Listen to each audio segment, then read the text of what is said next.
Alain Weinstein, bonsoir. Du jour au lendemain, avec Ramona Fotiade, qui présente la nouvelle édition de l'essai de Léon Chestov, Le pouvoir des clés, traduit par Boris de Schleuser, aux éditions Le bruit du temps.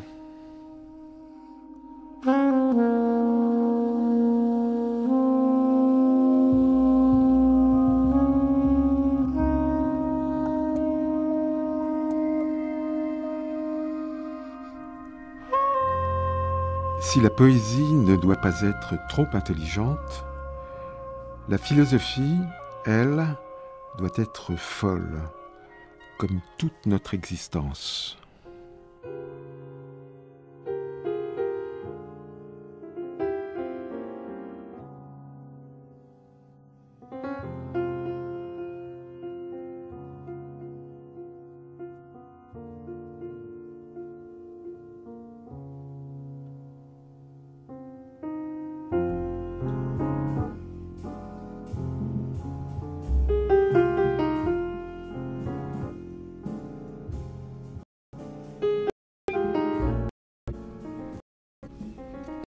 Bucarest, Ramona Fotiade, oui.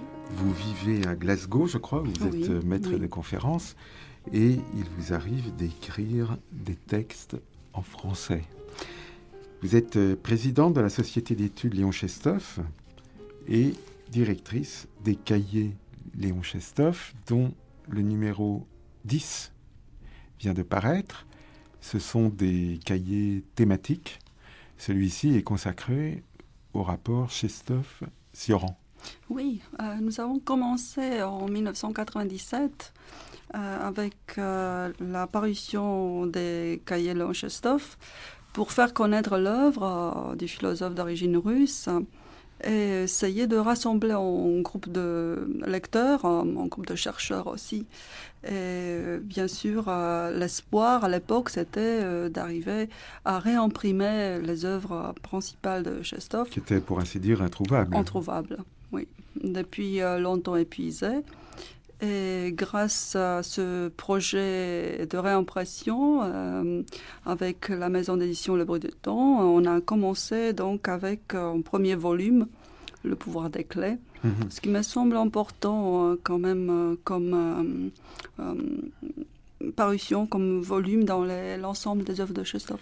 Alors il y avait un signe précurseur de cet intérêt pour le philosophe Léon Chestov, c'est ce numéro de la revue Europe l'an dernier que vous avez dirigé, un numéro spécial. Oui, déjà, donc, il y a un an, on avait décidé de rassembler un nombre de textes, même quelques inédits de Chestov, et de voir si on pouvait établir, c'était mon intention à l'époque, une relation entre Chestov, sa pensée très connue pendant les années 30, et la philosophie contemporaine des philosophes qui lui ont succédé, surtout après la guerre. Apparemment, c'est votre grand homme, Léon Chestov. Oui, tout à fait. Je m'intéresse à Chestov aussi parce qu'il y a un rapport à Benjamin Frondan et à toute une génération d'écrivains d'origine roumaine qui sont arrivés en France à partir des années 20, en ce qui concerne Frondan, plus tard Émile Sioran, bien sûr Mircea Eliade, jusqu'à bien sûr Eugène Ionesco, qui a consacré un article très intéressant en 1967 à Chestov, en l'intitulant « Chestov nous ramène à l'essentiel ». Je crois que c'est toujours vrai. Et ça serait quoi, l'essentiel ? Justement, une conception de l'existence, une façon de rendre à l'individu une valeur que autrement la philosophie classique ainsi que la théologie lui enlève. Donc c'est une façon de redécouvrir une possibilité de concevoir la vie en tant que le plus important. Vous savez, Chestov était un lecteur passionné de Plotin et il avait adopté sa définition de la philosophie. La philosophie est le plus important. Donc, c'est vraiment une façon de poser les questions que les philosophes d'habitude ne se posent pas. Et vous, vous êtes retrouvé dans ce souci de l'importance et de l'essentiel? Oui, parce que c'est une pensée, comme j'essaie de la définir dans le numéro de la revue Europe, une pensée du dehors, une pensée qui ne se laisse pas enfermer dans des catégories. Elle n'est pas systématique. Elle procède en déconstruisant en type de pensée trop mécanique, trop rigoureuse. Par exemple, Vorig de Schlözer, en parlant de Chestov, il l'appelait un franc-tireur de la philosophie, en aventurier. C'est vrai que c'est quelqu'un qui reste en dehors, disons, de l'histoire de la pensée classique. Quand Chestov dit, par exemple, dans la phrase que j'ai lue pour commencer l'émission, que la philosophie doit être folle, comment entendre une telle proclamation ? Il a toujours essayé de s'opposer à une rationalisation de la vie, de l'existence, et sa critique de la philosophie systématique est une critique de la raison en tant que telle.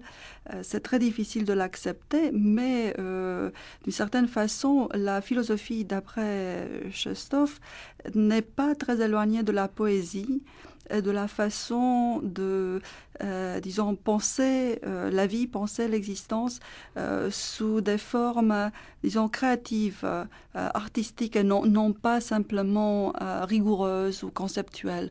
Donc il s'éloigne un petit peu d'une logique stricte de l'argument philosophique pour retrouver une pensée en mouvement, une pensée de la créativité, finalement la poésie elle-même. En prenant appui sur des philosophes, certainement, mais aussi beaucoup sur des écrivains.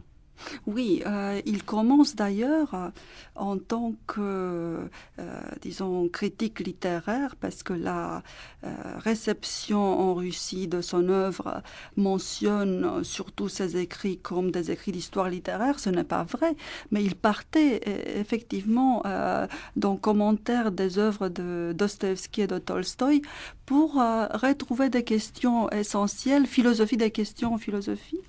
Mais en discutant, en parlant des œuvres littéraires, des romans de Dostoïevski, en tant que, par exemple, les frères Karamazov, et bien sûr les écrits de Tolstoï, Guerre et paix, mais aussi La mort d'Ivan Ilitch, et ainsi de suite.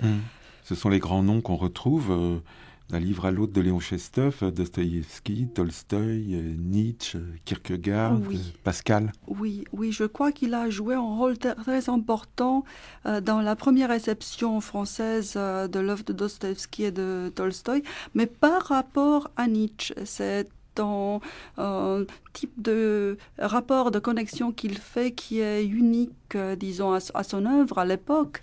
Et à partir de cela, beaucoup d'écrivains en France, disons même André Gide, mais surtout Georges Bataille, plus tard André Malraux, et bien sûr la génération de Camus vont retrouver la même synthèse, disons, de la pensée russe.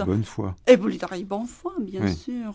Et Deleuze, même si on parle encore des philosophes. Mais c'est vrai qu'il a attiré à une certaine époque surtout les poètes.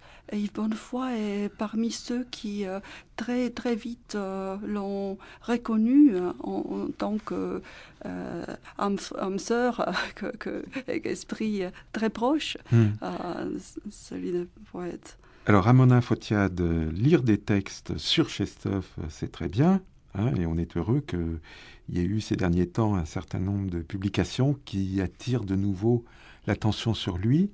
Mais lire Chestov, c'est encore mieux. Or, c'était rendu difficile parce que la plupart des éditions de ses livres en français étaient, on l'a dit, devenues introuvables. Heureusement, vous veillez au grain et vous vous lancez dans une entreprise considérable qui est l'édition, une nouvelle